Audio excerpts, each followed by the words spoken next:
Perseteruan panas antara Fang Fang dan presenter, kondang Vicky Prasetyo kini memasuki babak baru yang semakin menegangkan.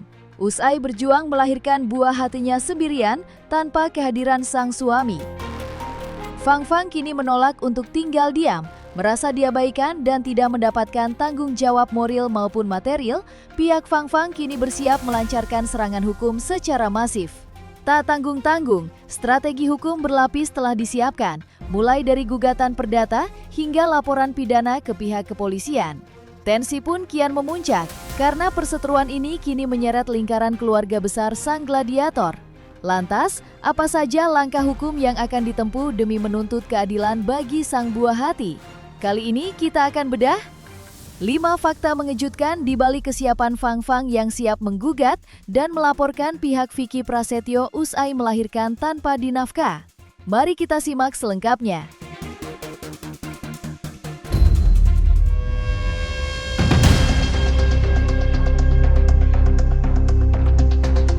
Kabar memilukan datang dari perjuangan Fang Fang yang harus menghadapi momen sakral persalinannya seorang diri.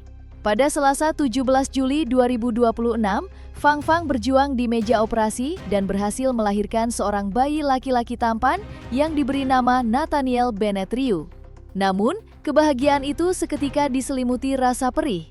Emmanuel Alvino, selaku penasihat hukum Fang Fang, secara belak-belakan membongkar fakta mengejutkan ke publik. Sang gladiator, Vicky Prasetyo, disebut-sebut absen total. Jangankan hadir untuk menenangkan dan menemani di rumah sakit, Vicky bahkan sama sekali tidak memberikan bantuan dana sepeser pun untuk biaya persalinan maupun kebutuhan dasar sang bayi. Lantas, bagaimana kondisi terkini Fang Fang yang terpaksa menanggung seluruh biaya nafkah anaknya sendirian tanpa kepedulian dari Vicky Prasetyo? Jadi rencananya itu kan sebetulnya lahirannya tanggal 17, hari Jumat. Tapi karena dokter itu melihat kontraksinya itu sudah semakin kuat dan rembesan air ketubannya itu terus-menerus keluar, akhirnya dilakukan sesar pada hari Selasa. Nggak ada kiriman uang, nggak ada. Saya bahkan di rumah sakit waktu, saya nggak tahu per hari ini ya, tapi dari hari Selasa sejak anaknya lahir, Rabu, Kamis, Jumat sampai anaknya lahir, saya tanya, kamu ada mutasi rekening nggak nih? Ada kiriman mungkin dari VP, ngirim diam-diam, tapi nggak ngomong sama kamu.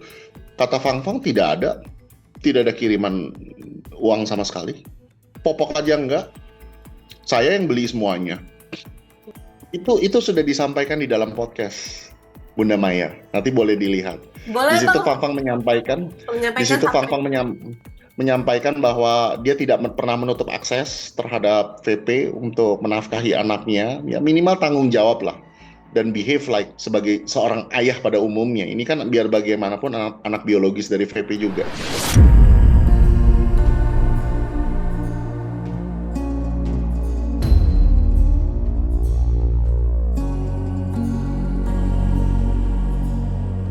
Kebahagiaan Fang Fang usai melahirkan sang buah hati kini justru berganti menjadi bayang-bayang ketakutan yang mendalam.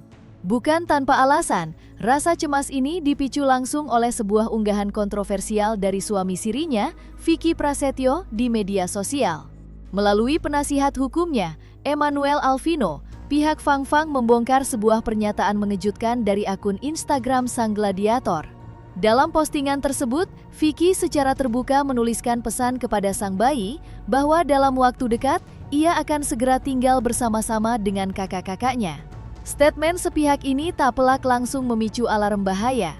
Fang Fang seketika dirundung kekhawatiran besar bahwa buah hati yang baru dilahirkannya tersebut akan diambil secara paksa dari dekapannya. Lantas, benarkah postingan tersebut menjadi sinyal perebutan hak asuh anak di antara keduanya? Jadi kan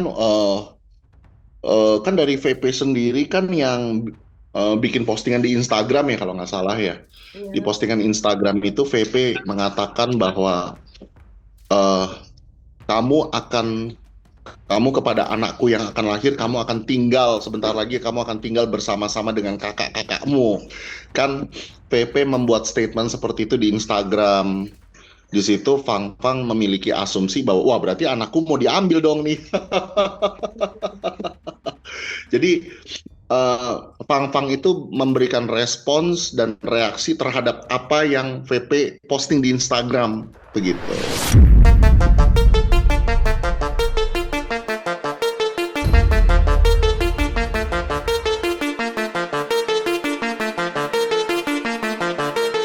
Berasa dirugikan lahir dan batin, Fang Fang kini menolak untuk tinggal diam dan siap melancarkan serangan hukum yang tak main-main.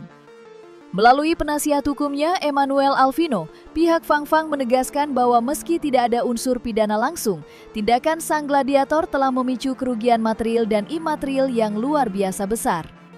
Sebagai respons tegas, tim kuasa hukum kini tengah bersiap melayangkan 3 gugatan perdata sekaligus ke pengadilan. 3 tuntutan besar ini meliputi hak nafkah anak biologis mereka, Ryu, hingga pendidikannya selesai, penyediaan rumah dan tempat tinggal yang layak, serta ganti rugi atas ditutup paksanya usaha salon yang membuat Fang Fang kehilangan kemandirian finansialnya. Lantas, apakah rentetan gugatan hukum berlapis ini mampu memaksa Vicky Prasetyo untuk bertanggung jawab? Untuk yang dilakukan VP terhadap Fang Fang ini kan kebetulan kan tidak ada pasal pidana apapun yang dilakukan oleh VP terhadap Fang Fang. Dalam hal ini, VP ini hanya merugikan Fang Fang secara material dan imaterial. Ya. Dan kami akan melakukan gugatan perdata terhadap hak nafkah si Ryu ya. Ini kan biar bagaimanapun anak biologis dari si VP. Dan VP memiliki kewajiban untuk menafkahi anak ini sampai anak ini mendapatkan pendidikan dan taraf hidup yang layak minimal sampai pendidikannya selesai. Lalu yang kedua, kami juga akan melakukan gugatan perdata terhadap rumah dan tempat tinggal yang layak yang harus diberikan VP sebagai seorang ayah terhadap ibu dan anaknya ya, supaya Fang Fang mendapatkan rumah yang layak. Lalu ketiga, di sini juga yang kami soroti ada kerugian material juga karena salon Fang Fang ini ditutup oleh VP ya kan, sehingga Fang Fang ini yang tadinya statusnya wanita independen jadi tidak independen lagi. Jadi 3 gugatan perdata untuk material.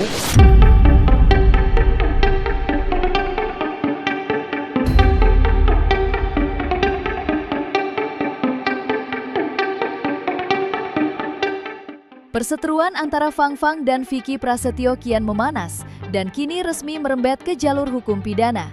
Bukan langsung menyasar sang gladiator, melainkan sosok yang diduga kuat sebagai adik dari Vicky Prasetyo yang kini terancam dilaporkan ke pihak kepolisian. Melalui kuasa hukumnya, Emmanuel Alvino, pihak Fang Fang membongkar adanya tindakan intimidasi dan penghinaan keji yang diterima kliennya melalui direct message Instagram. Kata-kata merendahkan martabat seperti manusia murah, tidak punya apa-apa, hingga pengangguran dikirimkan tepat di tengah perjuangan Fang Fang pasca melahirkan. Geram dengan perlakuan tersebut, tim kuasa hukum menegaskan unsur pidana penghinaan ringan ini tidak akan dibiarkan begitu saja.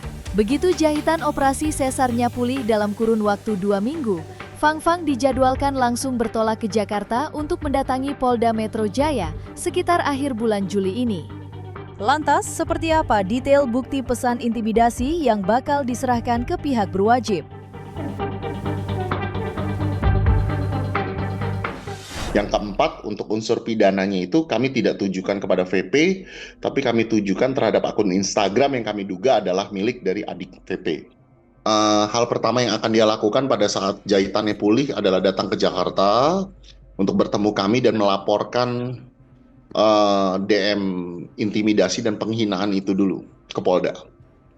Bersama-sama dengan kami tim kuasa hukum. Sudah standby semuanya di Jakarta. Kan di situ ada kata-kata manusia murah. Kamu manusia murah, kamu nggak punya apa-apa. Kamu pengangguran, ya kan? Kata-kata penghinaan merendahkan seperti itu kan. Itu kan masuknya pasal pidana penghinaan ringan. Akan kami laporkan itu. Fang Fang bilang dia cuma butuh waktu 2 minggu supaya dia bisa jalan. 2 minggu Kami dari... semua menunggu di sini. Oke, berarti kalau 2 minggu 2 minggu dari hari Jumat ya. Hari Jumat kemarin. Berarti kisaran kemungkinan tanggal 29 ya sampai di Jakarta. Iya. Cuman kan rekan saya mengatakan, udah bang kita masukin laporan dulu nanti untuk Mbak Fang-Fang kesini tinggal BAP aja ya. Cuman saya sih kepinginnya pada saat proses laporan dimasukkan, Fang-Fangnya juga ada di sini. Jadi bisa sekalian press conference juga.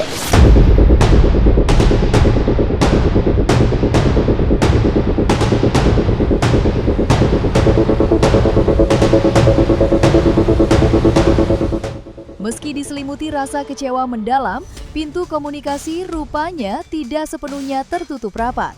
Sang penasihat hukum Emmanuel Alvino secara terbuka menegaskan bahwa Fang-Fang tetap memberikan akses bagi sang gladiator jika ingin menjenguk ataupun menafkahi darah dagingnya sendiri. Namun, jangan harap pertemuan ini bisa berjalan biasa saja. Mengingat adanya kekhawatiran besar sang anak akan direbut, pihak Fang-Fang langsung memasang pagar pembatas yang sangat ketat. Tim kuasa hukum dipastikan akan turun tangan langsung untuk mengawal jalannya pertemuan perdana mereka. Kalau untuk bertemu anak diberi akses, tapi tidak untuk diambil ya. Yang pasti nanti pada saat pertama kali bertemu dengan VP, jika VP ingin bertemu dengan anaknya pasti akan didampingi oleh tim kuasa hukum nanti. Yang akan mendampingi Fang-Fang, entah itu saya, entah itu rekan saya, ya kan. Tapi ya intinya kami bisa melihat lah kalau jika nanti ada itikat buruk ke depannya kami bisa melihat lah. Mudah-mudahan tidak ada itikat untuk mengambil anak dari Fang-Fang ya. Itu kan tinggal masalah teknis atau mekanisme aja, gimana caranya membuat kedua belah pihak ini bertemu, dua-duanya merasa nyaman, anak juga tidak diambil oleh salah satu pihak begitu.